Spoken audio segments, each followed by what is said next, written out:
છે ફરી એકવાર સૂચના આપણે સૌએ જ્યાં બેઠા છીએ ત્યાં પોતાની જગ્યા સ્થાન લઈએ અને માસ્ક વગર કોઈ પ્રવેશે નહીં. આપણે પણ માસ્ક પહેરીને બેસીશું, કોઈ પણ હલનચલન વગર. એટલે કે સાહેબ અહીંયા એમનું વક્તવ્ય ચાલુ થશે ત્યારથી માંડીને જ્યાં સુધી વિદાય લેશે ત્યાં સુધી પોતાનો મોબાઈલ સ્વિચ ઓફ કરીને રાખીશું, જેથી કરીને ખલેલ ના પહોંચે. એટલે આટલા મુદ્દા ધ્યાનમાં રાખી થોડીક ક્ષણોમાં ફાર્મ પરથી નીકળી ગયા છે, સાહેબ પહોંચી રહ્યા છે. આપણે સૌએ આવે એટલે રિસ્પેક્ટ આપવા માટે ઊભા થઈને એમને આવકાર આપીએ. એનું ગાન થશે ત્યારે આપણે સૌએ પોતાના સ્થાન પર ઊભા થઈને રાષ્ટ્રગીત ગાન થયા પછી જ્યારે માન્ય શ્રી રાજ્યપાલ અહીંયાથી વિદાય થયા ત્યાર પછી જ આપણે આપણું સ્થાન છોડવાનું છે. ધન્યવાદ. શેઠિયા, રમાબેન વોરા, સગનભાઈ વેલાણી, અરવિંદભાઈ રૂડાણી અને જયંતિભાઈ ગોર, એમને વિનંતી કરીશ કે એ તૈયાર રહેશે. આપણે સૌએ સન્માન માટે જયંતિભાઈ બધાને તૈયારી રખાવજો.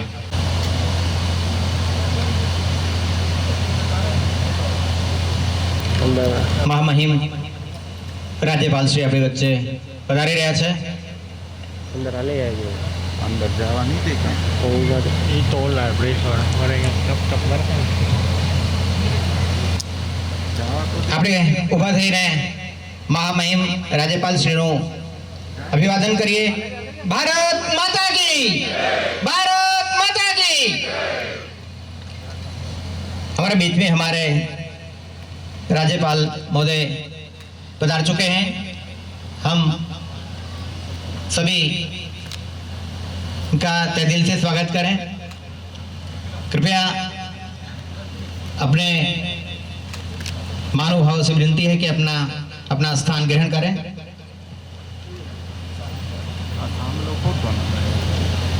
अपने गुजरात राज्य के ऑनरेबल गवर्नर आचार्य देवव्रत जी अपने बीच में उपस्थित हैं. हम तहे दिल से स्वागत करते हैं.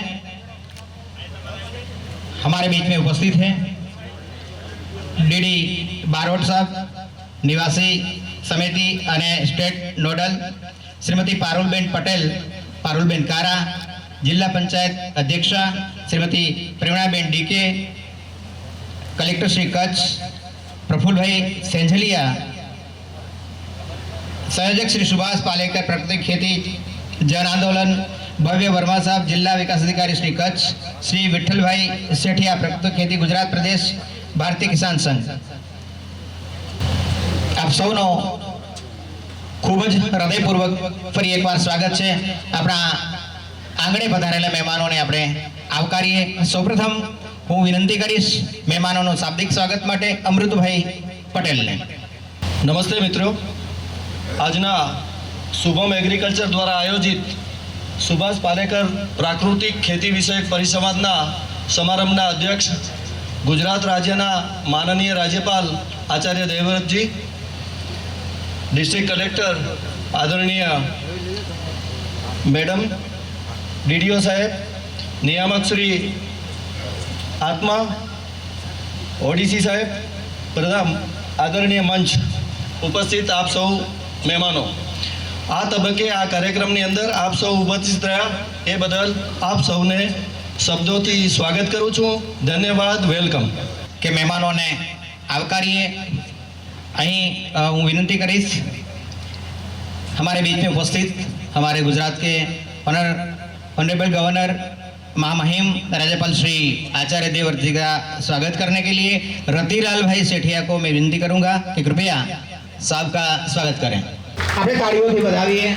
ખૂબ ખૂબ ધન્યવાદ. અહીંયા મહામહિમ રાજ્યપાલ શ્રીનું સ્વાગત થઈ રહ્યું છે અને આપણે એમને કચ્છી સ્ટોલ વડે રતિલાલભાઈ કચ્છની જે કચ્છની ખાસિયત છે એના વડે આવકારી રહ્યા છે. આપણે તાળીઓથી વધાવીએ. અને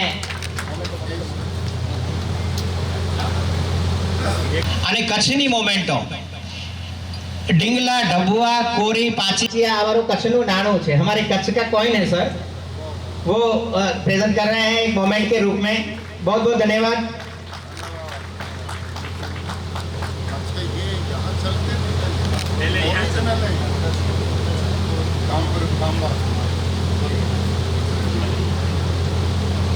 आभार रतिलाल भाई. આપણી વચ્ચે જેમના સમગ્ર જિલ્લાની જવાબદારી છે, સુરજબારીથી માંડીને કોટેશ્વર સુધીની અને કચ્છના વિકાસની જે ગાથા હરણફાળ ભરી રહી છે, ત્યારે એક મહિલા શક્તિને સુકાન સોંપાયું છે. એવા મહિલા શક્તિ એટલે પારુલબેન રમેશભાઈ કારા આપણી વચ્ચે ઉપસ્થિત છે. એમનું સન્માન કરવા માટે વિનંતી કરીશ મંજુલાબેન શેઠિયાને કે પારુલબેનનું સન્માન કરે. એ મહેમાનોનું જ્યારે સન્માન સ્વાગત થતું હોય ત્યારે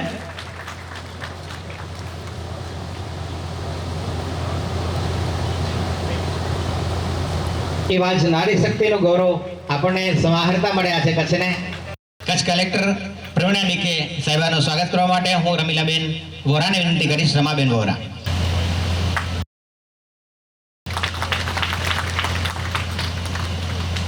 ખૂબ ખૂબ તાળીઓથી આપણે અભિવાદન કરીએ. આપણી વચ્ચે ગાંધીનગરથી નિયામક શ્રી ડીબી બારોટ સાહેબ, સમિતિ અને સ્ટેટ નોડલ ઓફિસર ગાંધીનગરથી પધાર્યા છે. એમનું સન્માન કરવા માટે વીરજીભાઈ રૂડાણીને વિનંતી કરીશ કે એમનું સન્માન કરે.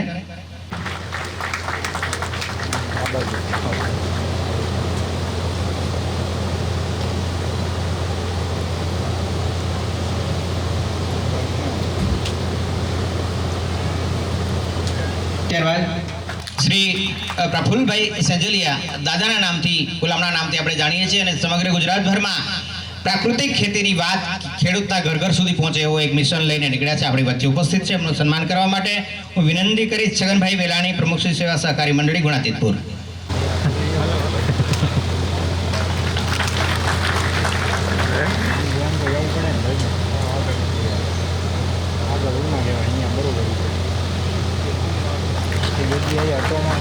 જિલ્લાની જવાબદારી જેમના શિરે હોય અને સમગ્ર પ્રશાસન મારફતે આપણી વચ્ચે પહોંચ્યા છે આપણા જિલ્લા વિકાસ અધિકારી શ્રી ભવ્ય વર્મા સાહેબનું સન્માન કરવા માટે વિનંતી કરીશ અરવિંદભાઈ રૂડાણીને, યોગ મંડળના પ્રમુખ શ્રી અરવિંદભાઈ રૂડાણી.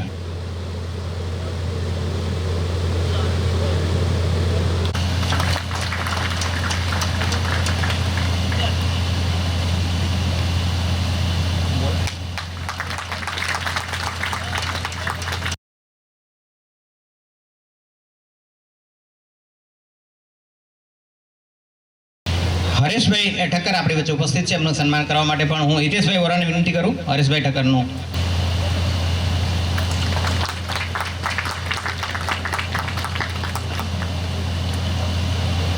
ખૂબ ખૂબ ધન્યવાદ. મહેમાનોનું અહીંયા આપણે સ્વાગત કરી રહ્યા છીએ.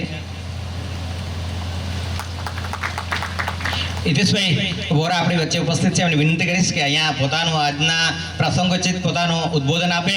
હિતેશભાઈ વોરા મૂળ કચ્છના નથી પણ સવાયા કચ્છી છે. નમસ્કાર, વંદે ગૌ માતરમ. અત્રે ઉપસ્થિત આપણા સમારંભની શોભા અને આ અલૌકિક અને આનંદિત પ્રસંગના જે શોભા છે આપણી, એવા આપણા રાજ્યપાલ આચાર્ય દેવજી તથા માનનીય મંચસ્થ મહાનુભાવો, આપણા આજુબાજુના ગામમાંથી પધારેલા ખેડૂત ભાઈ બહેનો તથા મિત્ર મંડળ, આજે આપણા માટે એક અહોભાગ્યની વાત છે કે આપણા ગામની અંદર આપણા મહામહિમ પધારેલા છે. તો મારે સાહેબશ્રીને થોડી અમારા વિસ્તારની થોડી વાત કરવી છે. એ સર, हमारा जो एरिया है वो 5000 एकड़ खेतीबाड़ी का एरिया है और 100% ड्रिप इरिगेशन वाला एरिया है. और हमारा जो गुणातीतपुर गांव है वो आजू बाजू के 50 किलोमीटर में जो पटेल पाटीदार, कड़वा पाटीदार समाज था, वो आजू बाजू के गांव में रहते थे. जब भी धरतीकंप हुआ था तभी 2001 में BSPS संस्था, स्वामीनारायण संस्था ने पूरा इसका निर्माण करके दिया था और पूरा परिवार यहाँ इकट्ठा होके बसावट किया है. हमारा ये जो एरिया है उसमें 4000 एकड़ ज़मीन ऐसा है जिसमें बागबानी हो रहा है और मोस्टली सब जो खेतीबाड़ी है वो केमिकल पद्धति से अभी हो रही है. बहुत कम मात्रा में यहाँ पर प्राकृतिक खेती हो रही है. आपका मार्गदर्शन और आशीर्वचन चाहिए कि हम लोग भी बाकी का किसान को प्राकृतिक खेती के तरफ लेके जाए. और ये जो प्राकृतिक खेती करने वाले किसान है उसका मार्केटिंग के लिए हमारे यहाँ पर हमने ये शुभम एग्रीकल्चर का एक FPO बनाया है. सर हमारी खुशी की बात है कि गुजरात गवर्नमेंट ने हमको 100 एफपीओ का एसपीएनएफ में एक परमिशन दिया था। उसमें से सबसे पहला हमारा पूरा राज्य का एफपीओ हमारा कच्छ का बना है और हमारा माननीय मुख्यमंत्री के हाथ से हमको उसका सम्मान मिला था। तो सर शुभम एग्रीकल्चर में अभी तक 300 किसान जुड़े हुए हैं और उसका खेत की जो भी पैदाश है वो हम लोग प्राकृतिक खेती के हिसाब से सर्टिफिकेट के साथ हमारा कस्टमर को हम सप्लाई करते हैं। अभी हमको एक ही कंपनी का 25 लाख का ऑर्डर मिला है जो हमारा एसपीएनएफ पद्धति का पका हुआ वेजिटेबल्स हम सप्लाई करते हैं। तो हम आपको निवेदन करते हैं सर कि ये प्रसंग पे आप हमें संबोधित करें। धन्यवाद। ओम भूर्भुवः स्वः तत्सवितुर्वरेण्यं भर्गो देवस्य धीमहि धियो यो नः प्रचोदयात्। ओम असतो मा सद्गमय तमसो मा ज्योतिर्गमय मृत्युर्मा अमृतं गमय। ओम शांति शांति शांति। शुभम एग्रीकल्चर द्वारा आयोजित सुभाष पालेकर प्राकृतिक कृषि के इस कार्यक्रम में उपस्थित आदरणीय श्रीमती प्रवीणा डी के, कलेक्टर कच्छ, मान्य श्री भव्य वर्मा जी डीडीओ कच्छ, आदरणीय श्रीमती पारुल बेन कारा, प्रमुख जिला पंचायत, आदरणीय प्रफुल्ल भाई सेंजलिया, मुख्य संयोजक सुभाष पालेकर प्राकृतिक कृषि गुजरात, माननीय श्री विठल भाई शेठिया, संयोजक सुभाष पालेकर प्राकृतिक कृषि, माननीय श्री हितेश भाई वोरा, संस्थापक शुभम एग्रीकल्चर, माननीय श्री हरीश ठक्कर जी, आशापुरा फार्म, माननीय श्री रतिलाल सेठिया जी, श्री डीबी बारोट जी, स्टेट नोडल ऑफिसर आत्मा, और गुणातीतपुर के मेरे बहुत ही सम्मानित आदरणीय खेडूत बुजुर्गों, युवा बंधुओं, स्नेहमयी माताओं, बहनों, प्यारे बच्चों, इस गांव के आसपास के भी खेडूत यहाँ पर उपस्थित हैं। आप सभी का आज के इस कार्यक्रम में मैं हार्दिक अभिनंदन एवं स्वागत करता हूँ। आज मुझे अपार प्रसन्नता है कि गुणातीतपुर गांव जो 2001 में बसाया गया आप लोगों के द्वारा और अपने पटेल बंधु जो बहुत परिश्रमी हैं, बहुत मेहनती लोग हैं, जब मैं इस गांव में से गुजर रहा था और मुझे विठल भाई और रतिलाल भाई का खेत दिखाया जा रहा था, तो मैं यहाँ से जब गुजरा तो मेरे पास में ठक्कर साहब बैठे थे और मैंने उनसे पूछा, ये गांव है या कोई शहर है? इतना सुंदर गांव या तो यूरोप के कुछ देशों में देखने को मिले हैं, और मैं पहली बार इतना व्यवस्थित, इतना साफ सुथरा, इतना समृद्ध और आपस में एक दूसरे से जुड़े हुए लोग पहली बार गुणातीतपुर गांव में देख रहा हूं। और मैं बधाई देता हूं इस गांव के सभी भाई और बहनों को, और ये आशा करता हूं कि इस गांव को केवल समृद्धि की दृष्टि से नहीं, अपितु विचारों की दृष्टि से, एकता, प्रेम, सहिष्णुता की दृष्टि से और प्राचीन भारत में जिस प्रकार की परंपरा थी, हर बड़े बुजुर्गों का सम्मान हो, गांव में धार्मिक कार्यक्रम चलते रहें, नई युवा पीढ़ी को संस्कार देने का काम होता रहे, स्वास्थ्य और शिक्षा की अच्छी व्यवस्था हो, इस परंपरा को आप जरूर निभाते रहें। और मुझे व्यक्तिगत बहुत प्रसन्नता हुई। हमारे एक आदरणीय बुजुर्ग मेरे से मिले और उन्होंने बताया कि जी हमारे इस गांव में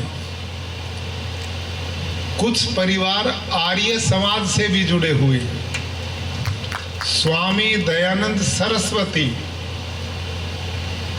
एक ऐसा महापुरुष जो गुजरात की धरती के मोरबी राज्य के टंकारा गांव में पैदा हुआ और वो बालक पैदा तो गुजरात में हुआ लेकिन घर छोड़ दिया, विवाह नहीं कराया, सन्यासी बन गए, महान विद्वान बने, 40 छोटे बड़े ग्रंथ उन्होंने लिखे और उत्तर भारत में इन बहन बेटियों को कोई पढ़ाता नहीं था, पर्दे में रखा जाता था। लोग कोई सम्मान नारी का नहीं करते थे।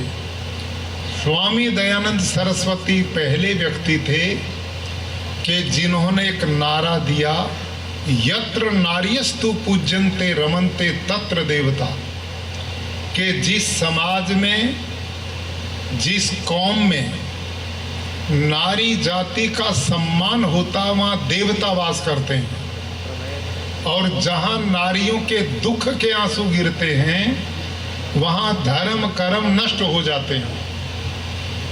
इस प्रकार का काम उस महामानव ने पूरे उत्तर भारत में किया। बेटियों की पाठशालाएं चालू की, गुरुकुल खुलवाए और देश की आजादी में बहुत क्रांतिकारी लोगों को तैयार किया। वेदों का उद्धारक बना।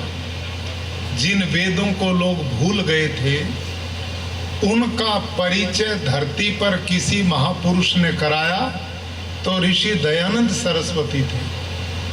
भाई और बहनों, कोई भी सामाजिक कुरीति थी, उस व्यक्ति ने सबको रद्दी की टोकरी में फेंक दिया और एक अच्छे समृद्ध संस्कारित समाज का निर्माण करने का काम स्वामी दयानंद सरस्वती ने किया।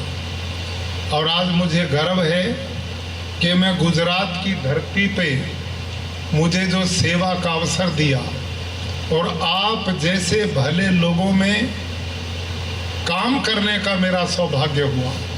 सबसे बड़ा सौभाग्य मैं यूं मानता हूं कि मैं ऋषि दयानंद की परंपरा से ही पढ़ा लिखा हूं, उन्हीं की व्यवस्था में रहा हूं और मेरा सम्मान पूरी गुजरात की धरती के प्रति है क्योंकि मेरे गुरु ऋषि दयानंद सरस्वती हैं। और आपके गांव में भी वो विचार आता है तो उसको निश्चित रूप से आप श्रवण करें, समझें और जानेंगे तो अनेक प्रकार की शंकाओं का निवारण होगा।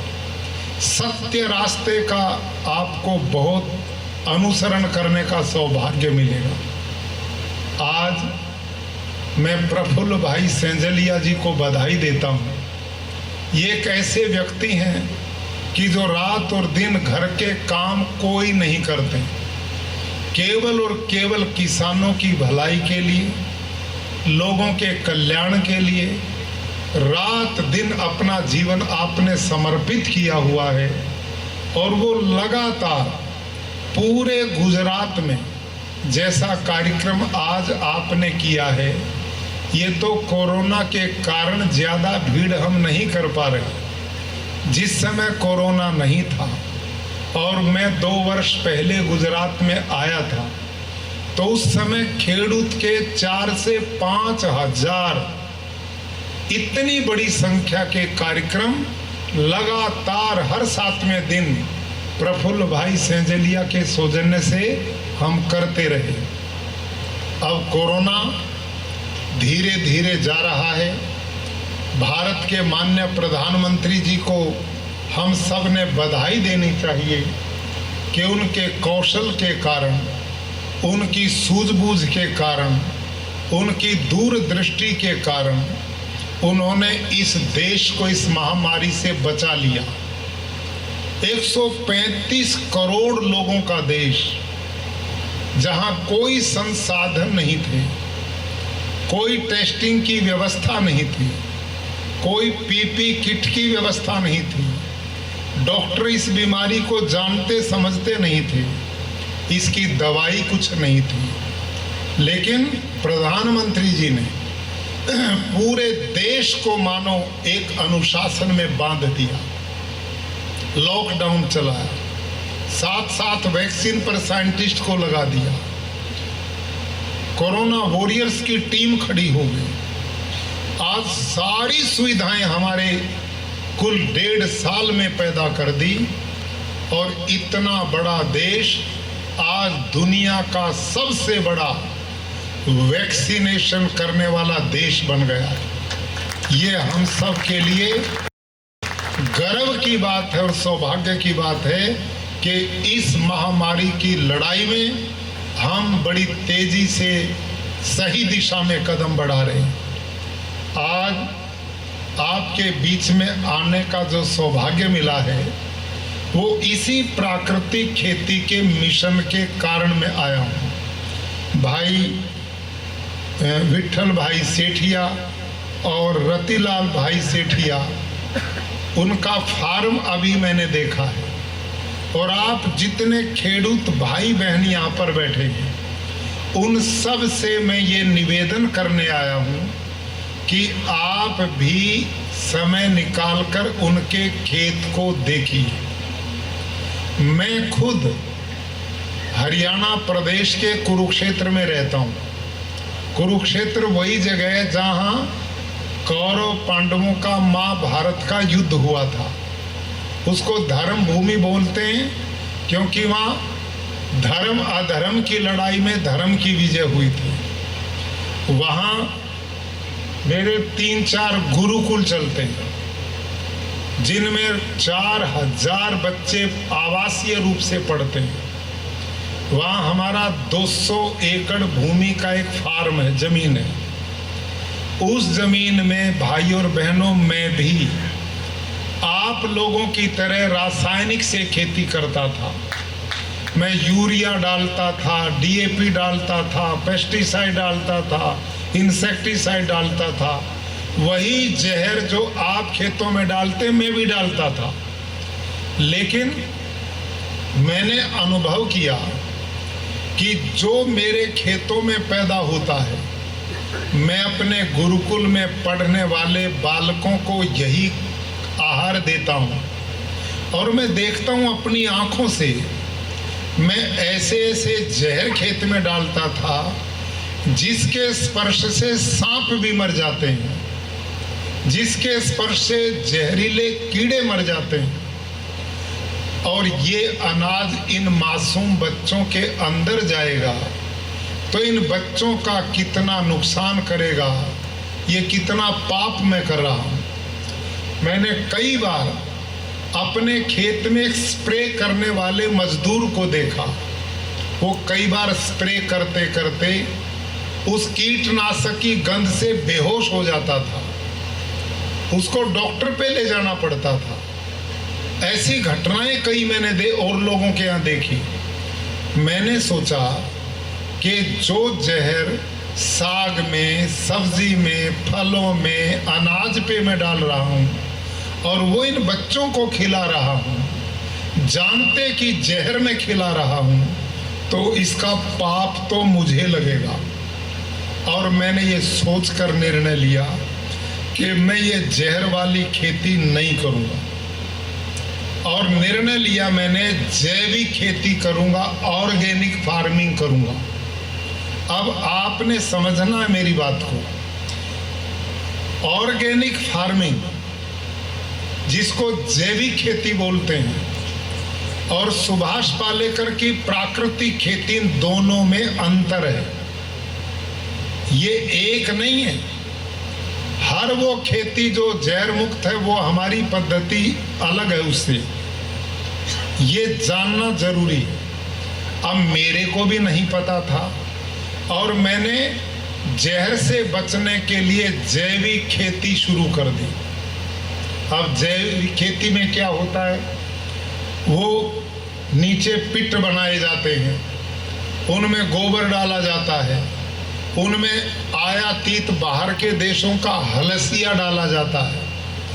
अब उसमें जो हलसिया डलता है वो हमारा भारत का हलसिया नहीं है, वो बाहर के देशों से लाया हुआ हलसिया है।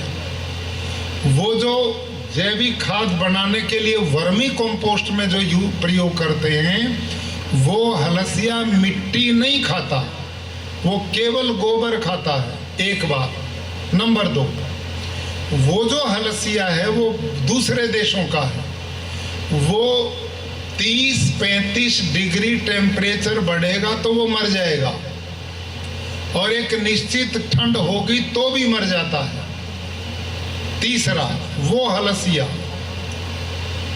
अपने शरीर से एक वर्मी वो छोड़ता है जिसमें हैवी मेटल होते हैं जो शरीर के लिए, स्वास्थ्य के लिए हानिकारक होता है। नंबर 3-4, ये जो हलसिया जैविक खेती में आप प्रयोग करते हैं, ये गोबर की खाद को कंपोस्ट बनाने में लगभग 1 महीना लगाता है, बहुत लंबा समय लगाता है। नंबर 4, ऐसा कंपोस्ट या गोबर की खाद आप अपने खेत में डालते हैं तो उसमें बहुत जंगली घास, वीड्स पैदा होते हैं, जिसको निकालने के लिए लेबर बहुत लगती है और किसान का खर्चा बढ़ता है। एक तो ये हानि है। नंबर 2, आप मैं जो हिंदी में बोल रहा हूं समझ रहे हैं, समझ में आता है? मेरी बहनों की खेती और प्राकृतिक खेती में अंतर समझो, ध्यान करना मेरी बात की हो। हमारे हरियाणा प्रदेश में एक एग्रीकल्चर यूनिवर्सिटी है हिसार में, और एक एग्रीकल्चर यूनिवर्सिटी है लुधियाना पंजाब में। उन दोनों यूनिवर्सिटी के साइंटिस्ट ने, कृषि वैज्ञानिकों ने रिसर्च करके बताया है, ये उन्हीं की बात मैं बता रहा हूं। अब आपने ध्यान से सुनना कि जैविक खेती क्या है और प्राकृतिक खेती क्या है, अब समझ में आएगा आपकी। वो कहते हैं कि भारत के खाद्यान्न भंडार को भरने में, भारत के लोगों का पेट भरने में 2 अनाज सबसे ज्यादा काम करते हैं। एक है धान चावल और दूसरा है गेहूं। ये बोलते हैं सबसे ज्यादा हमारे भरण पोषण के लिए धान और गेहूं का, चावल और गेहूं का ज्यादा प्रयोग होता है। और ये दोनों ही फसलें जब पैदा की जाती हैं तो इनको नाइट्रोजन की ज्यादा जरूरत पड़ती है। कितनी पड़ती है? 1 एकड़ गेहूं पैदा करने के लिए, 1 एकड़ चावल पैदा करने के लिए 60 किलो नाइट्रोजन की जरूरत होती है। ये वैज्ञानिकों की खोज है। यदि आप 1 एकड़ धान या गेहूं पैदा करना चाहते हैं तो उस फसल को आपने 60 किलो नाइट्रोजन देना पड़ेगा, तब उत्पादन पूरा होगा। अब समझो जैविक खेती क्या है। गोबर की 1 टन खाद में, अब आपने बोलना मेरे पीछे, मैं समझूंगा कि आप समझ रहे मेरी बात को, क्योंकि मैं बच्चे पढ़ाता रहा हूं बहुत साल तक, और मेरी क्लास जो चल रही इसमें आज बड़े समझदार प्रबुद्ध विद्यार्थी बैठे हैं। तो 1 टन गोबर की खाद में 2 किलो नाइट्रोजन होता है। कितनी में? 1 टन गोबर की खाद में कितना है? 2 किलो नाइट्रोजन है। और हमने कितना नाइट्रोजन चाहिए चावल और गेहूं को खर्च करने बनाने के लिए? 60 किलो नाइट्रोजन चाहिए। तो इसका मतलब क्या हुआ?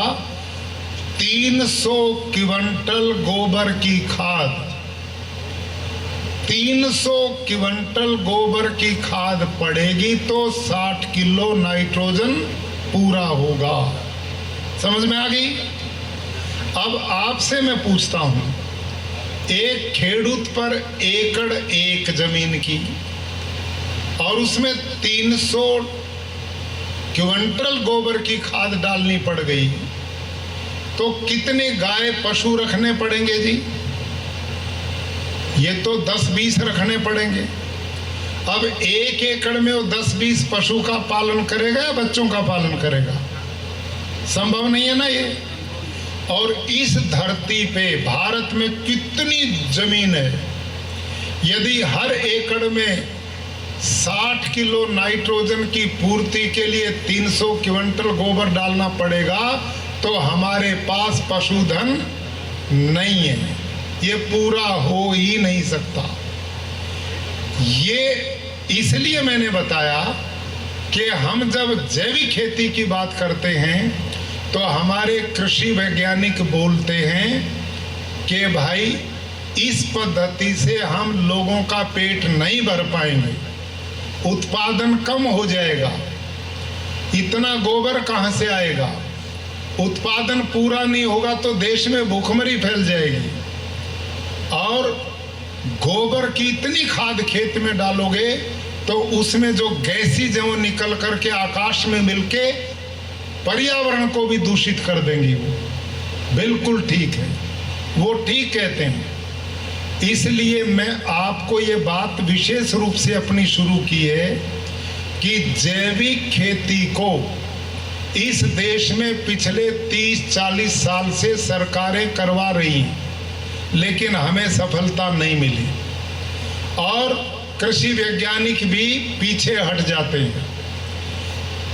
और आप खेडूत भी इसलिए नहीं करते, आपको भी ये भय है कि यदि हम ये करेंगे खेती तो हमारा उत्पादन कम हो जाएगा। अब मैंने अपने खेत में जैविक खेती करवाई और मेरा भी रिजल्ट यही पाया कि पहले साल मेरे को कुछ नहीं मिला, दूसरे साल 50% मिला, तीसरे साल 75% मिला। अब इतनी लंबी इंतजार किसान नहीं कर सकता, कैसे परिवार पालेगा? तो ये जैविक खेती जो है ये भारत की पद्धति नहीं है, ये भी विदेश की पद्धति है जिसको हमने स्वीकार किया है। मैंने जो पाया ये जैविक खेती फेल है, इसका कोई विशेष लाभ होने वाला नहीं। पहले 3 साल इसमें उत्पादन पूरा होगा नहीं और इसमें जंगली घास खरपतवार जिसको बोलते हैं वीड्स, वो इतना पैदा होता है कि लेबर खर्च हो जाती है। तो ये खेती सफल खेती नहीं है। अब इसका विकल्प क्या है, इसका समाधान क्या है? इसका समाधान है आज ये सुभाष पालेकर प्राकृतिक विधि। मैंने जैविक खेती छोड़ दी। ये पालेकर जी को मैंने अपने गुरुकुल में बुलाया और वहाँ आपकी तरह खेडूत इकट्ठे किए। 5 दिन मैंने कैंप लगवाया, उनके बीच में बैठ कर के मैंने खुद ट्रेनिंग ली और उसके बाद मैंने जैविक खेती छोड़ के प्राकृतिक खेती शुरू की। आपको जानकर सुखद अनुभव लगेगा कि पहले ही साल जितना रासायनिक खेती से मेरे को मिलता था उतना ही मेरे को प्राकृतिक खेती से मिल गया। इसमें कोई नुकसान नहीं हुआ। और इसमें इतने गोबर की खाद की जरूरत ही नहीं है। ये जो पद्धति है प्राकृतिक पद्धति, इसमें एक देसी गाय से आप 15-20 एकड़ की खेती कर सकते हैं। एक गाय से कर सकते हैं। इतनी सरल ये विधि है, इसमें लागत भी कुछ नहीं है। अब इसका तरीका क्या है कि इसमें एक ही ध्यान करना आपने कि गाय जो हो वो भारतीय नस्ल की होनी चाहिए। आप सोचो भैंस का गोबर डालने कोई परिणाम नहीं मिलेगा, बकरी का डालने कोई परिणाम नहीं मिलेगा, हॉस्टन फ्रीजन गाय का डालोगे कोई परिणाम नहीं मिलेगा, जर्सी डालोगे कोई परिणाम नहीं मिलेगा। केवल किससे मिलेगा? कांकरेज और गिर गाय के गोबर में वो गुण है जो किसी में नहीं है खेती के लिए।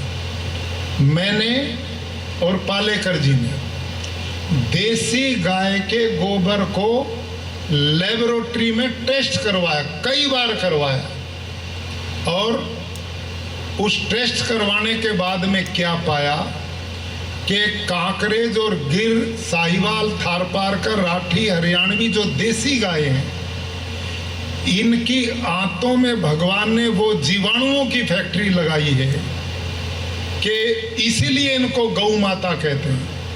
अद्भुत परिणाम है। और परिणाम क्या, ध्यान करेंगे, देसी गाय के 1 ग्राम गोबर में 300 करोड़ जीवाणु हैं जो भूमि की उर्वरा शक्ति को बढ़ाते हैं। और ध्यान करना आप, जो देसी गाय आपने दूध ना देने के कारण सड़कों पे छोड़ दी हैं, धक्के खाती घूम रही हैं, ऐसी गायों को पकड़ करके हमने जब उनका गोबर लैब में चेक करवाया तो उसमें जीवाणुओं की संख्या 500 करोड़ तक पाई गई। 500 करोड़। क्यों? क्योंकि उनकी जो ताकत, एनर्जी दूध बनाने में लगती थी, अब दूध नहीं देती तो वो एनर्जी जीवाणु बनाने के काम आ गई। समझ में आई? ये जो सड़कों पे गाय घूम रही हैं, देसी गाय, ये खेडूत के लिए वरदान है। उसकी ये खाद की फैक्ट्री है, उसके लिए ये जीवन दाता है। अब हम करते क्या हैं, हमारी जो पद्धति है खेती की इतनी सरल है। आप रतिलाल भाई के खेत में देखो, जीवामृत बनाने का क्या सिस्टम बनाया है, उन्होंने कैसे घनजीवामृत बनाने की व्यवस्था दी। आपके तो पड़ोस में है, आप तो समृद्ध हैं, उसको देखो जा करके। तो मैंने प्राकृतिक खेती अपने खेत में शुरू की और देसी गाय मेरे पास पर्याप्त है। तो इसका तरीका क्या है, खाद बनाने का तरीका, आप प्लास्टिक का एक ड्रम ले लो 200 लीटर का और उसको पानी से भर लो, छाए में रख दो। देसी गाय जो स्वस्थ गाय है, गिर या कांकरेज, वो 8 से 10 किलो गोबर देती है, 8 से 10 किलो गौमूत्र 24 घंटे में देती है। यहाँ इन लोगों ने बहुत अच्छी व्यवस्था बना रखी है। गाय गौमूत्र करती है तो सीधा वो एक गड्ढे में इकट्ठा हो जाता है। आप भी वो देख करके बना सकते हैं और गोबर तो मिल ही जाता है। आप एक 200 लीटर के ड्रम में एक रात दिन का गोबर गौमूत्र उसमें डाल दो, 1.5 से 2 किलो गुड़ और 1.5 से 2 किलो किसी भी दाल का बेसन और 1 मुट्ठी मिट्टी किसी पेड़ के नीचे की। पेड़ के नीचे की क्यों? आपके खेत की क्यों नहीं? आपने खेत में इतना यूरिया डीएपी डाल दिया कि आपके खेत के जीवाणु मर चुके हैं, वहाँ जीवाणु है ही नहीं। पेड़ के नीचे क्योंकि यूरिया डीएपी नहीं पड़ा तो वहाँ वो जीवाणु है। आप उसमें 100-200 ग्राम मिट्टी भी डाल दो, अब इससे होगा क्या समझिए। गाय के 1 ग्राम गोबर में जो दूध देती है 300 करोड़ जीवाणु, तो 10 किलो गोबर में कितने जीवाणु होंगे, कोई गिन सकता है क्या? 10 किलो गोबर में कितने जीवाणु होंगे? और गोमूत्र जो खनिजों का भंडार है, और जब इसमें हम बेसन डालते हैं दाल का, तो वो प्रोटीन है, वो उन जीवाणुओं को मिलेगा तो वो जीवाणु बलवान होंगे, मजबूत होंगे, स्वस्थ होंगे। और गुड़ जो है वो उनको मल्टीप्लाई बढ़ाने का काम करेगा। यानी कि इस 1 ड्रम में असंख्य जीवाणु हो जाएंगे, असंख्य। और इसको क्या करना है, ड्रम में गोबर गोमूत्र डाल दो, 1.5 से 2 किलो गुड़, 1.5 से 2 किलो बेसन, 1 मुट्ठी मिट्टी, लकड़ी के डंडे से घड़ी की सुई की तरह 5 मिनट सवेरे 5 मिनट शाम 2 बार, कुल 4 दिन इसको घोलना है। 5वें दिन 1 एकड़ के लिए खाद तैयार है, 5वें दिन।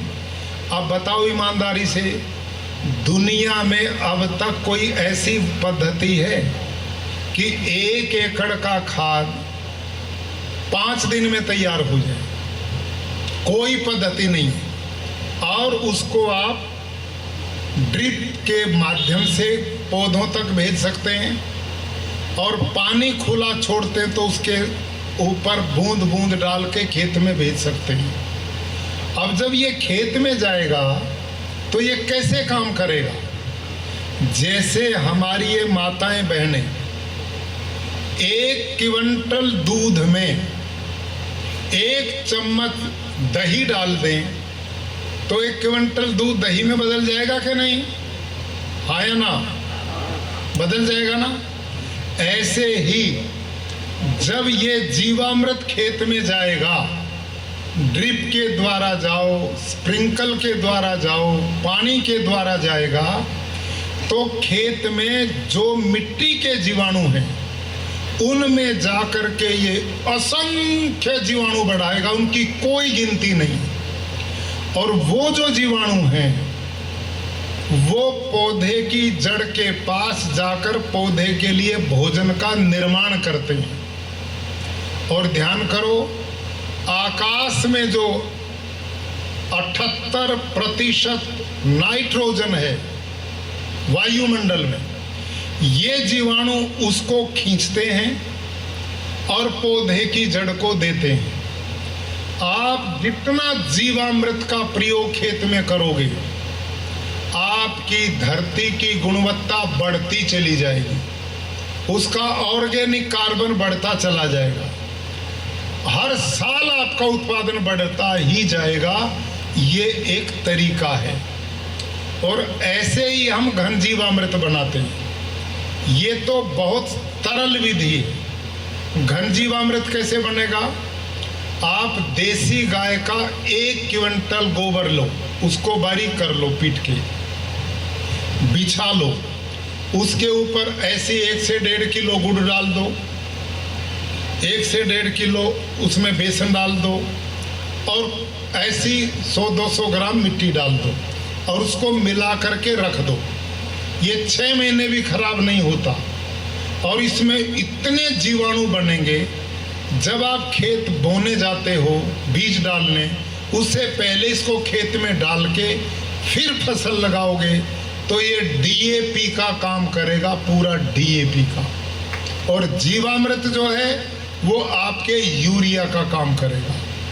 आप हर 15वें दिन अपने खेत में किसी भी फसल में 10 लीटर पानी लो, 2 लीटर जीवामृत डाल दो उसमें, इस घोल का आप स्प्रे करोगे, तो आज स्प्रे करोगे तो तीसरे दिन आपकी फसल का रंग बिल्कुल हरा भरा हो जाएगा, इसमें बीमारी भी नहीं लगेंगी। और जड़ों में भी पानी दोगे, इससे भी बहुत भारी लाभ होगा। आप ये करके देखें। मैं कुरुक्षेत्र के अपने गुरुकुल में 200 एकड़ भूमि में यही खेती करता हूँ और मेरा उत्पादन हर वर्ष बढ़ रहा है। क्यों बढ़ रहा है? क्योंकि धरती की गुणवत्ता बढ़ गई है। जब मैं रासायनिक खेती करता था तो मैंने अपने खेत के सैंपल मिट्टी के लेके लैब में चेक करवाए और वो ऑर्गेनिक कार्बन मेरा 0.3-0.4 तक आ गया था। इतना यूरिया डीएपी डालने से ज़मीन बंजर हो गई थी। और जब मैंने ये जीवामृत, घन जीवामृत दिया, कुल 1 साल बाद मेरा ऑर्गेनिक कार्बन 0.7-0.8 पे चला गया और अब वो और भी बढ़ गया है और हर साल मेरा उत्पादन और सालों से अच्छा होता जा रहा है। अब मैं एक निवेदन आपसे पूछता हूँ, आप यूँ कहेंगे एक देसी गाय से आप 10-20 एकड़ की बात करते हो, ये तो बात समझ में नहीं आती, गपोड़ा लगता होगा ना। लेकिन आप अब बोलना, चुप मत बैठना, उत्तर देना। गाय को आप चारा दोगे और पानी पिलाओगे तो गोबर गोमूत्र प्रतिदिन देगी क्या नहीं देगी? दूध भले ही ना दो, गोबर गोमूत्र तो प्रतिदिन देगी। एक दिन के गोबर गोमूत्र से 1 एकड़ के खाद का तरीका बताया ना मैंने, तो 1 महीने में कितने दिन होते हैं? बड़े कमजोर विद्यार्थी भाई, 30। और गाय ने गोबर गोमूत्र प्रतिदिन देना 30 दिन ही देना है। तो 1 महीने में रोज खाद 1 एकड़ के लिए मिलेगा कि नहीं मिलेगा? तो एक गाय से 30 एकड़ की खेती हो गई कि नहीं होगी? आ गई समझ में? और सुनो, इतना चाहिएगा नहीं, लेकिन गाय प्रतिदिन देती रहेगी। आप इसकी मात्रा जितनी बढ़ाओगे, कोई साइड इफेक्ट नहीं है इसका। ये केवल और केवल जीवाणु बढ़ाएगी खेत में। और ये यूरिया डीएपी क्या काम करते हैं? ये उन जीवाणुओं को मारने का काम करते हैं। ये कृत्रिम है। आप यूरिया डीएपी डालोगे तो कुछ पैदा होगा। आज आप अपने खेत में यूरिया डीएपी देना बंद कर दो, पैदावार खत्म हो जाएगी, क्योंकि जमीन बंजर बना दी आपने। नंबर 2, जो मित्र जीव हैं, मित्र कीट हैं, वो सब मार दिए आपने। किसान का मित्र कौन है? हलसिया। हलसिया समझते हो ना? गुजराती जो हल की तरह काम करे वो हलसिया है, करता ना ऐसे ही। और ये हलसिया जो है, गाय के गोबर से तो ये बढ़ता है और यूरिया डीएपी से ये मरता है। इसका मोटा उदाहरण लो, आप अपने खेत से एक हलसिए को पकड़ करके यहाँ लाओ और उस हलसिए के ऊपर यूरिया डीएपी डाल दो, जिएगा या मरेगा? बोलो क्यों साहब? क्यों मेरी बहनों? आप भी सहयोग करती हो कि नहीं खेती में इन लोगों का? नहीं करते।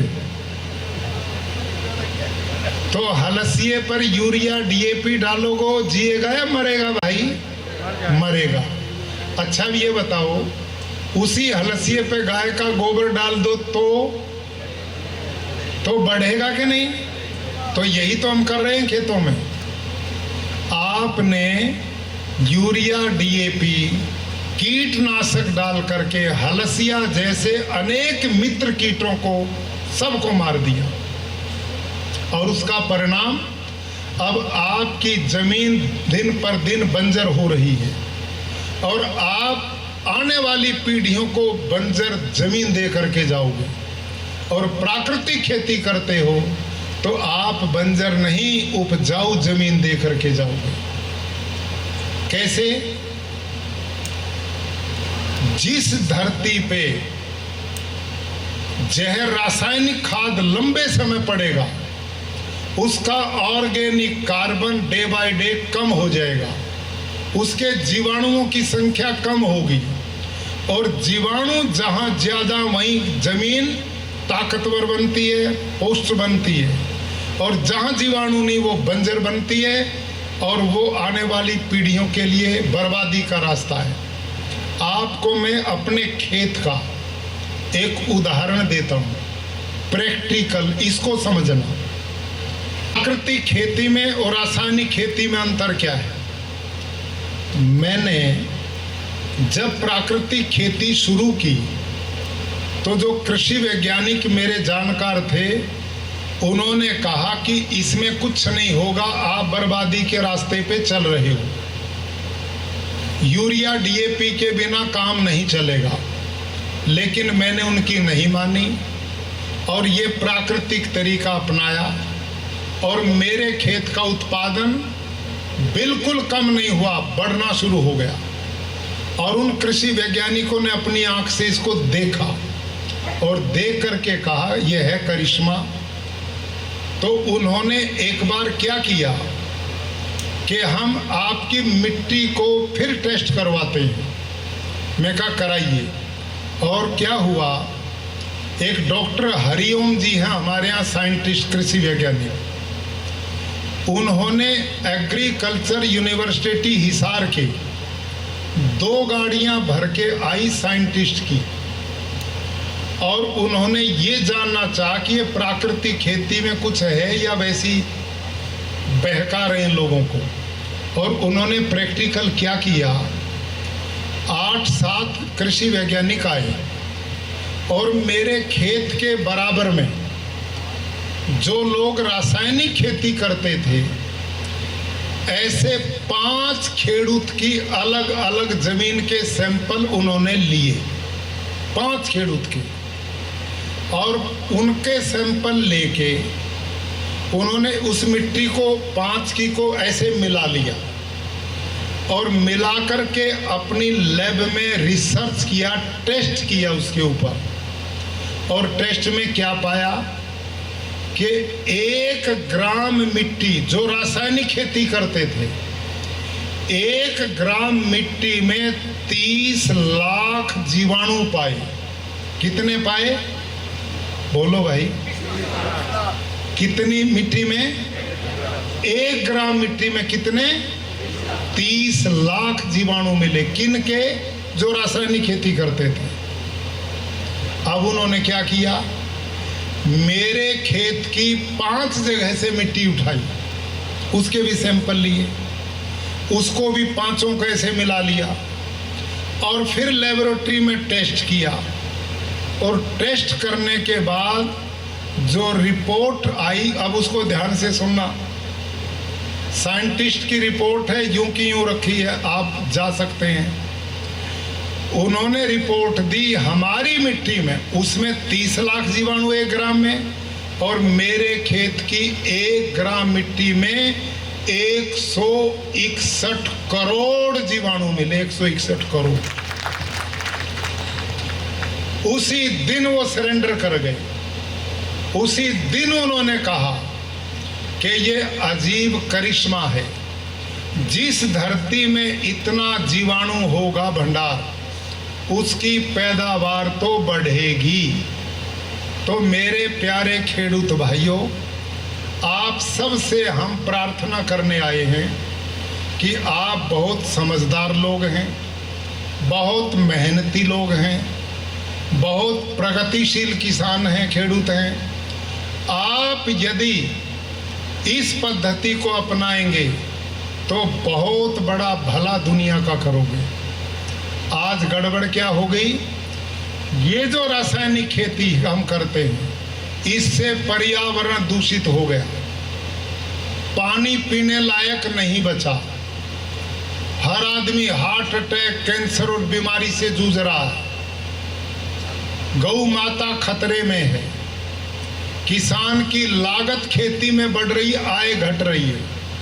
और भारत के माननीय प्रधानमंत्री जी का संकल्प है कि हम चाहते हैं कि 2022 तक भारत के किसान की आय डबल हो। वो किसानों की बहुत चिंता करते हैं, समृद्ध होना चाहिए भारत का किसान।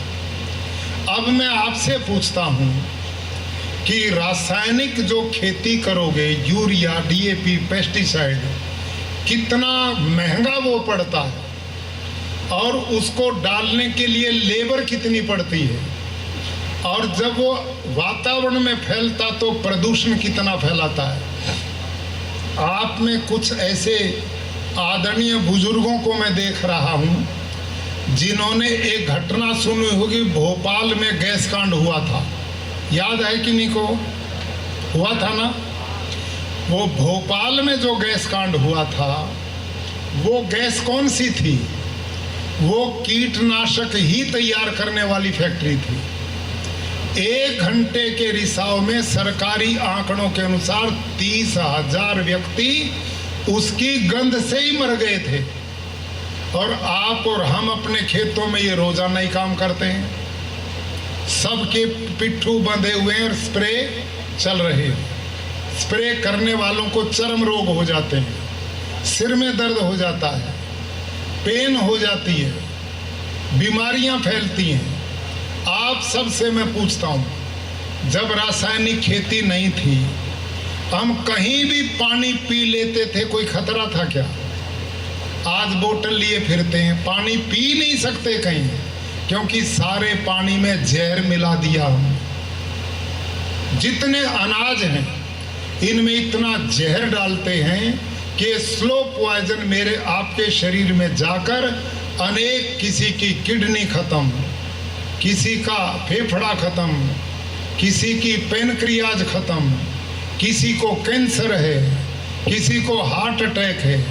ईमानदारी से बताओ, हम जितने यहाँ मेरे सहित बैठे हैं, कौन ऐसा जो कोई ना कोई गोली दवाई लेकर के काम ना चलाता हो?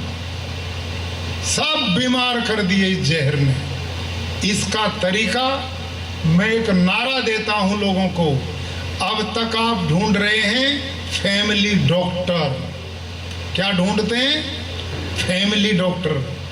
आप प्राकृतिक खेती करके एक इतिहास बना दो कि लोग ढूंढे फैमिली खेड़ूत। फैमिली खेड़ूत आपके पीछे पीछे घूमे वो कि हमें जहर रहित खाना दे दो। और ये जमाना आ चुका है, अब कोरोना काल है, और कोरोना वाले कहते हैं डॉक्टर कि इसमें वही बचेगा जिसकी इम्यूनिटी मजबूत होगी, जिसमें रोग से लड़ने की ताकत ज्यादा होगी, वही बचेंगे, कमजोर नहीं बचेंगे। तो आपसे मैं पूछता हूं, बोलना, ये जो जहर हम लोगों को खिला रहे हैं खेती में, इससे इम्यूनिटी घटेगी या बढ़ेगी? घटेगी ना। और जहर रहित दोगे तो इम्यूनिटी, तो जहर खिलाने में पाप लगेगा और जहर रहित खिलाने में पुण्य लगेगा।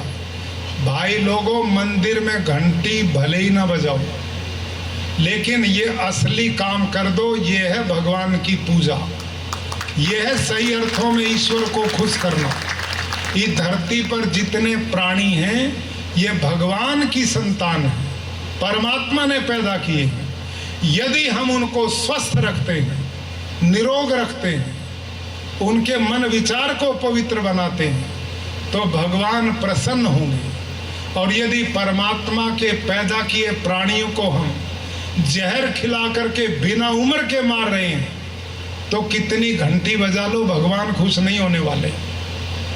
इस पाप से बचना हम आज देख रहे हैं, आज भी एक तूफान आ गया। इन सितंबर के महीने में समुद्रों में कई तूफान देखे हैं।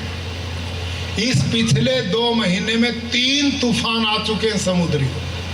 विनाश लीला हो रही कि नहीं? और आपको जानकर आश्चर्य होगा, अब साइंटिस्टों ने बोल दिया है कि यही प्रोग्राम चलता रहा ना जैसे चल रहे हो, अगले 20-30 साल में समुद्र किनारे ये मुंबई, मद्रास और जो बड़े बड़े सिटी और देश बसे हुए हैं, ये सारे समुद्र में गर्क हो जाएंगे।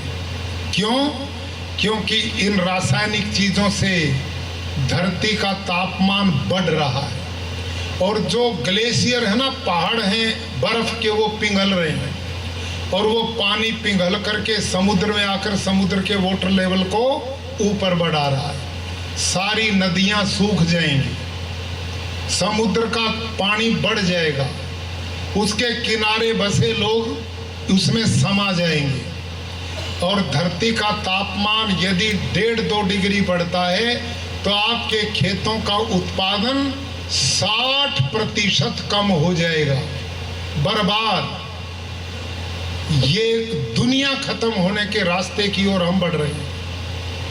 रासायनिक खेती जो है इस प्रदूषण को बढ़ाने में बहुत बड़ा योगदान करती है, इसलिए इसको छोड़ो। और ये प्राकृतिक जो खेती है इसमें कोई प्रदूषण नहीं है, इसमें वीड्स, खरपतवार, जंगली घास भी नहीं जमेगा, जीवाणुओं का भंडार बढ़ेगा, आपकी जमीन का ऑर्गेनिक कार्बन बढ़ जाएगा, जमीन का स्वास्थ्य बढ़ेगा, गुणवत्ता बढ़ेगी। और जब जमीन का स्वास्थ्य बढ़ेगा तो बीमारी से मुक्त होगा। मेरे बीच में मंच पर हरीश भाई ठक्कर बैठे हैं। इनका आशापुरा फार्म है भुज के पास में। ये 700 एकड़ के मालिक हैं, 700 एकड़ में खेती करते हैं। मैं जब गुजरात में आया तो आते ही मेरे को 2-3 महीने के बाद इनके खेत में जाने का मौका मिला। बहुत प्रोग्रेसिव किसान हैं, बहुत मेहनत करते हैं, नई नई टेक्नोलॉजी का उपयोग करते हैं, अपने भी अनुभव बहुत इनके पास में, पड़ोस में है। आपने इनका फार्म भी जरूर देखना चाहिए। लेकिन मैं जब खेत में घुसा तो खेत में इतना स्प्रे किया हुआ था कि मेरा सिर भारी हो गया। इतना जहर खेतों में ये भी डालते थे, पेस्टिसाइड, इंसेक्टिसाइड, यूरिया और डीएपी सब कुछ डालते थे। मैंने इनसे प्रार्थना की, ठक्कर साहब आप इतने प्रोग्रेसिव किसान हैं, 700 एकड़ जमीन आप पे है, यदि आप बदल गए तो गुजरात बदलने में देर नहीं लगेगी। आप इस जहर वाली खेती को छोड़ो। तो इन्होंने कहा जी कैसे छोड़ें, इसके बिना तो पैदा ही नहीं होगा कुछ भी। मैंने कहा आप थोड़े से शुरू करो। और मैं इनके पीछे पड़ गया। मैं पिछले 2.5 साल में 3 बार इनके फार्म पे जा चुका हूँ, बार बार मैं जाता रहा। और मैंने इनको अपनी लिखी पुस्तक भी दी। और मैं चाहूँगा यहाँ पर हमारे डायरेक्टर साहब भी बैठे आत्मा के डायरेक्टर, उनसे निवेदन करूँगा कि मैंने किताब लिखी इस प्राकृतिक खेती पे, वो आपके लिए गुणातीतपुर में भेजेंगे। आप सब घरों में लो और उसको पढ़ो। गुजराती में भी उसका अनुवाद हो चुका है, तो वो जरूर आप पढ़ना। तो वो पुस्तकें मैंने इनको भी दी और इन्होंने अपने लेबर के जो मैनेजर थे उनको लिया। आज ठक्कर साहब उस जहर वाली खेती को छोड़ते जा रहे हैं और इन्होंने बहुत बड़े बड़े टैंक जीवामृत के बना लिए। घन जीवामृत तैयार करते हैं, ड्रिप सिस्टम से देते हैं।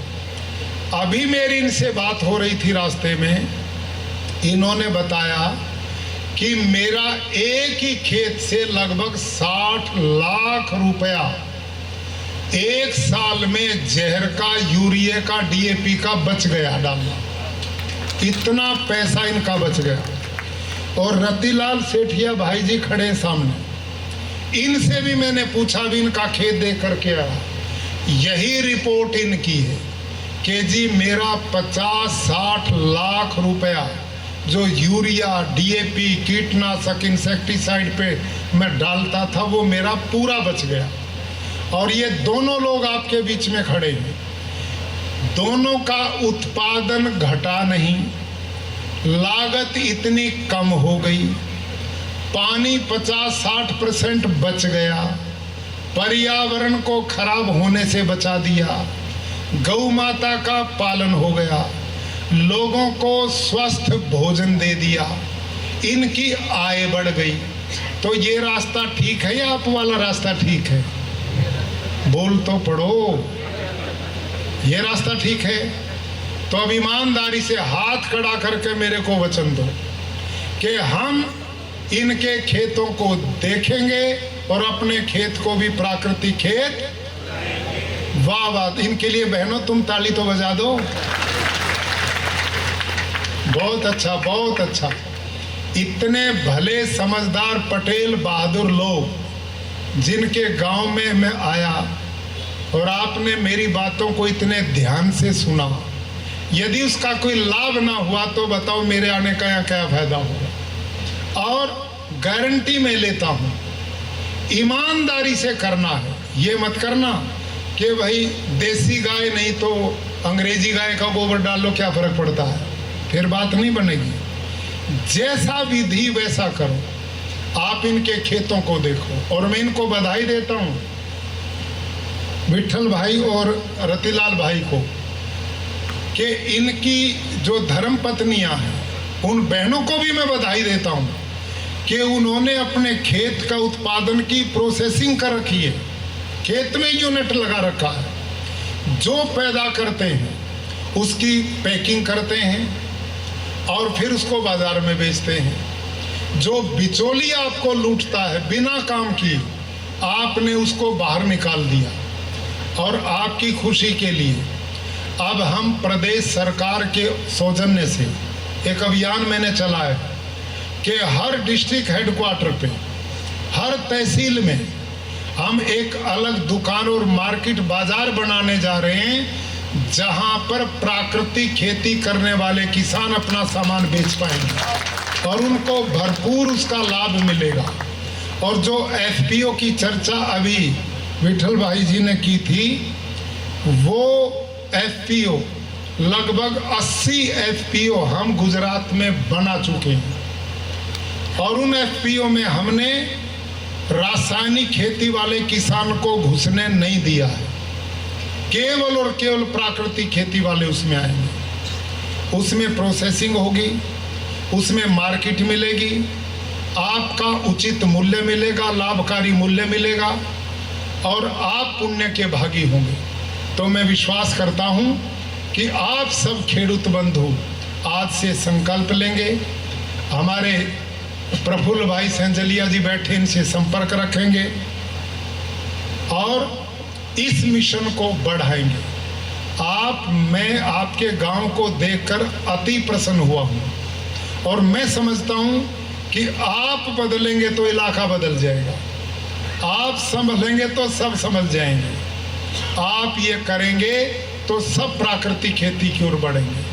थोड़ी दिक्कत आएगी, आप समझो, आपके तो घर में रतिलाल भाई, विठल भाई इस काम को कर रहे हैं, आप उनसे प्रेरणा लो, करो। और मैं विश्वास दिलाता हूँ, मेरे खेत में मेरा उत्पादन हर साल बढ़ता है, मेरी जमीन की गुणवत्ता बढ़ गई, मेरा पानी बच गया, मेरा खर्चा बच गया, मेरे बच्चों का स्वास्थ्य दुनिया में अलग तरह का जो वहाँ पढ़ते हैं, हाथी जैसे बलवान ब्रह्मचारी वहाँ पर पढ़ते हैं। क्यों? जहर मुक्त आहार मिलता है, देसी गायों का शुद्ध दूध मिलता है। तो आप अपने बच्चों को शुद्ध दूध पिलाओ और खेती में गोबर गौमूत्र का प्रयोग करो। आपकी समृद्धि की मैं कामना करता हूँ। आज के इस आयोजन में जिन जिन भाइयों ने इस आयोजन को कराया, उन सब को मैं बहुत साधुवाद देता हूँ, बधाई देता हूँ। और भाई, मेरा जितना उपयोग इस प्रदेश के खेडूत की भलाई के लिए किया जाए, मुझे रोज बुलाते रहो, कोई चिंता की बात नहीं। सबका भला होना चाहिए, सबका कल्याण हो। ओम शांति। राष्ट्रपाल राज्यपाल जी जो कुरुक्षेत्र से आए हैं और प्राकृतिक खेती का हमारे लिए पैगाम लाए हैं, और हमारे बीच में आपका प्रेरक उद्बोधन के लिए हम आपके तहे दिल से आभारी हैं। बहुत बहुत धन्यवाद। अब मैं विनती करूंगा डॉक्टर प्रवीण सेठिया को अपना आभार दर्शन व्यक्त करें। आज इस कार्यक्रम में हमारे कार्यक्रम के अध्यक्ष महोदय एवं गुजरात राज्य के माननीय राज्यपाल आचार्य श्री देवव्रत जी यहाँ उपस्थित हुए और उसका बहुत प्रेरक उद्बोधन खेती के विषय पर जो मार्गदर्शन मिला है, उसी के लिए हम उसका पूरा हृदयपूर्वक खूब अभिवादन करते हैं। इसी के साथ हमारे कार्यक्रम के अंदर आपका अमूल्य समय देकर हाजिर रहें, उसी के हिसाब के आपका खूब खूब धन्यवाद देते हैं। इसी के साथ गुणेतपुर गाम आ कार्यक्रम में उपस्थित तमाम सर्व मंचस्थ महानुभावों, सर्व अधिकारीगण, पदाधिकारीगण, दरेक मीडियाना पत्रकार मित्रों, ખેડૂત મિત્રો, ગ્રામજનો અને પોલીસ વિભાગના પીજીવીસીએલ, આરોગ્ય વિભાગ, આરએનબી વિભાગ, સાઉન્ડ મંડપ, લાઇટ ડેકોરેશન વગેરે તમામ નામી અનામી તમામ કાર્યકર્તા મિત્રોનો આ સ્થળેથી ગુણાતીતપુર સમગ્ર ગામ વતી આભાર વ્યક્ત કરું છું। આભાર, ધન્યવાદ। सर से विनती कर रहे हैं कि उसका फोटो सेशन परिवार के साथ।